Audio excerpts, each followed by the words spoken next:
지난 시간까지 우리가 예수님의 공생활에 대해서 이렇게 지상생활에 대해서 배웠죠. 오늘 주임 신부님께서 병원에 검사 받으실 일이 생겨가지고 제가 오늘은 대신하게 되었습니다. 그래서 공생활에 대해서 마치고 오늘부터 순환에 대해서 이제 살펴봐야 되는데 지금 신부님이 병원 가서 받고 있는 검사가 어디서 어깨가 좀 다시 안 좋아지셔가지고 근전도 검사라는 걸 받는데요. 그게 되게 그 뭐 예수님의 순환에 비할 정도는 아니지만은 상당히 길고 힘들고 짜증나고 하는 그런 검사래요. 하여튼 지금 고난 중에 계실 우리 신부님 위해서 화살기도 한 번씩 좀 이렇게 날려주시면서 오늘 시간 시작했으면 좋겠습니다. 그리고 오늘부터 주님의 순환과 죽음 그리고 묻히심에 대해서 살펴봅니다.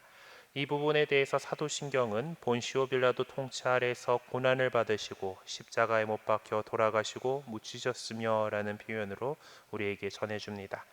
이 간결한 문장이기 때문에 다른 어떤 일이 있었는지는 여기서 잘 알기가 어렵죠. 단지 십자가에 못 박히셨다라는 즉히 단순한 표현만이 예수님의 고난과 죽음을 알려줄 뿐입니다. 사실 초대교회 신자들에게 있어서 신앙을 선포한다라는 것, 그것도 예수 그리스도의 십자가를 통해 자신들의 신앙을 선포한다라는 것은 얼마나 힘들고 큰 용기를 필요했는지 지금의 우리로서는 상상하기도 어렵습니다. 고대 로마에서 십자가형은 주인을 죽이는 듯 반항한 노예에서 시작해서 국가 전복을 꾀한 중죄인 반역자 같은 중죄인을 다스리는 형벌이었죠. 같은 죄를 지었다 하더라도 로마 시민이 아닌 노예나 속주 사람들에게 적용하는 형벌이었습니다.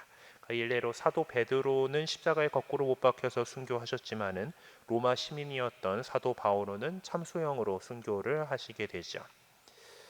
예수님께서 우리 앞에 보이는 저 십자고상에 적혀 있는 INRI, 예수스 나자르스 렉스 유데오름, 곧 유다인들의 임금 나자렛 사람 예수라는 곧 속주민 주제에 로마의 통치를 뒤엎으려는 반역자라는 그런 죄목으로 십자가에 못 박히셨습니다. 그리고 그 이후로부터 시작해서 313년에 콘스탄티누스 황제의 밀라노 칙령이 있기 전까지는 그리스도인들은 계속해서 모진 박해를 받았기 때문에 십자가를 구원의 상징으로 받아들이는 그리스도인들은 비웃음과 조롱의 대상이었던 것이죠. 예수 그리스도께서 십자가 위에서 받으신 순환과 죽음은 사실 인간적인 측면에서 바라보면 아무런 의미가 없습니다. 그것은 이 세상에 살던 어떤 젊은이가 반역자로 신성모독자로 처형된 그야말로 조금 안 좋은 소리일지도 모르지만 개죽음이었기 때문입니다. 복음서를 보면 제자들조차도 예수님의 순환과 죽음의 순간에 도망가고 나타나지 않았다는 것을 알 수가 있습니다. 사실 그들은 그리스도의 순환과 죽음을 이해하지 못했기 때문에 겁을 먹었던 것이고 예수님의 신성을 의심하였던 것입니다. 사실 온 세상을 구원할 메시아가 이렇게 쉽게 붙잡혀서 십자가에 매달려서 비참하게 죽어간다라는 것을 그들은 받아들일 수가 없었던 것이죠. 그 실망감이 얼마나 컸으면은 루카복음이 전하는 엠마오로 가는 길 이야기의 이 두 제자는 예수님께서 그 부활하신 것 같다. 예수님 부활에 대한 소식을 들었음에도 불구하고 그 실망을 가득 안고서 고향 마을로 터벅터벅 걸어가고 있었던 것입니다. 이런 십자가 사건이지만 부활하신 예수님을 만난 제자들과 성령의 강림으로 인해서 새로운 의미를 갖게 되었습니다. 바로 하느님의 놀라운 사랑으로 인간을 죄에서 구원하시기 위해서 스스로를 제물로 바치신 완전한 제사였다라는 사실이죠. 그리고 그 의미에 대해서는 아마 다음 주부터 주인 신부님께서 이렇게 잘 가르쳐 주실 거라고 생각합니다. 신부님한테 원고를 받았는데 의도적으로 빼셨는지 어쨌는지 모르겠지만은 조금 빼놓으신 부분이 있어가지고 저는 오늘 그 부분을 조금 말씀드리고서 마치려고 합니다. 신경에 보는 이제 예수님의 순환에 대한 고백에 다른 한 사람의 이름이 나오죠. 바로 당시에 유대아의 총독이었던 본시오 빌라도의 이름입니다.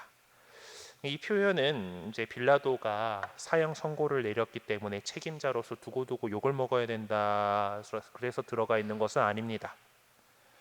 사실 지금 우리나라 개신교계에서 번역한 사도신경에 본디오 빌라도에게서 고난을 받으시사라고 이렇게 번역한 바람에 그렇게 여기는 사람들이 이제 그 예수님의 죽음의 책임을 본시오 빌라도에게 지려고 하는 것이다라고 그렇게 여기는 사람들이 좀 있습니다.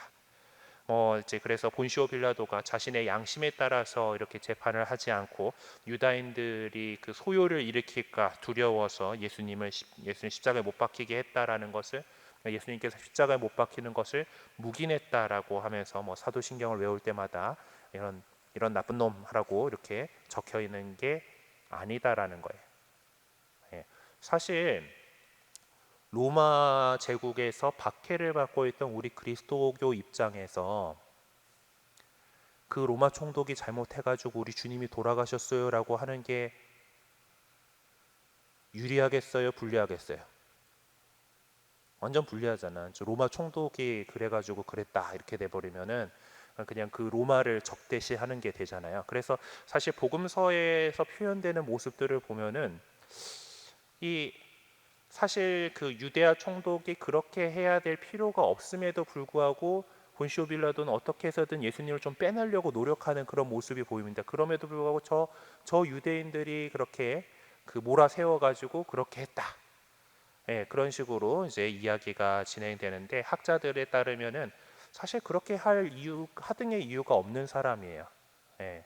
왜냐하면 그 유대아 총독으로서 본시오 빌라도가 해야 했던 일은 그냥 그 지역을 안정시키면 되는 겁니다. 죄수 하나의 목숨에 그렇게 그게 올바른 재판이고 말고 자식으로 생각할 필요가 없는 위치에 있던 사람이. 하지만은 그래도 우리 그 그리스도교는 또 로마의 그 집정관이었던, 그러니까 총독이었던 이 본시오 빌라도에게 그렇게 그 잘못을 책임을 막 지우려고 하지는 않는 모양새입니다.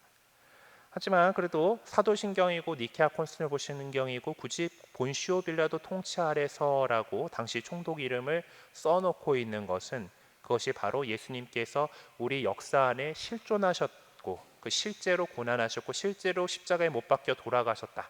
그 사건이 그 시절에 일어난 사건이었다라는 것을 고백하는 것입니다. 라틴어 원문에는 이제 수 본시오 필라토라고 적혀 있고 이걸 직역하면은 본시오 빌라도 아래서, 그러니까 그냥 그 시절에 본시오 빌라도가 유다인의 총독으로 그 위에 있던 그 시절에 그렇게 일이 일어났다라는 겁니다.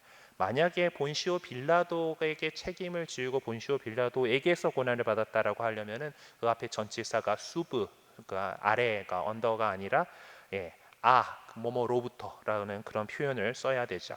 그러니까 이 표현은 예수님께서 고난을 받으시고 십자가에 못 박혀 돌아가시고 사흘 만에 죽은 이들 가운데서 부활하신 그 사건이 본시오 빌라도가 유대아의 총독으로 일하던 그 시기에 실제 그 역사 안에서 일어났던 사건이다라고 하는 것을 기억하기 위한 것이지, 주님께서 돌아가신 것을 빌라도의 탓으로 돌리려고 하는 그런 표현이 아니다라는 것이죠. 예.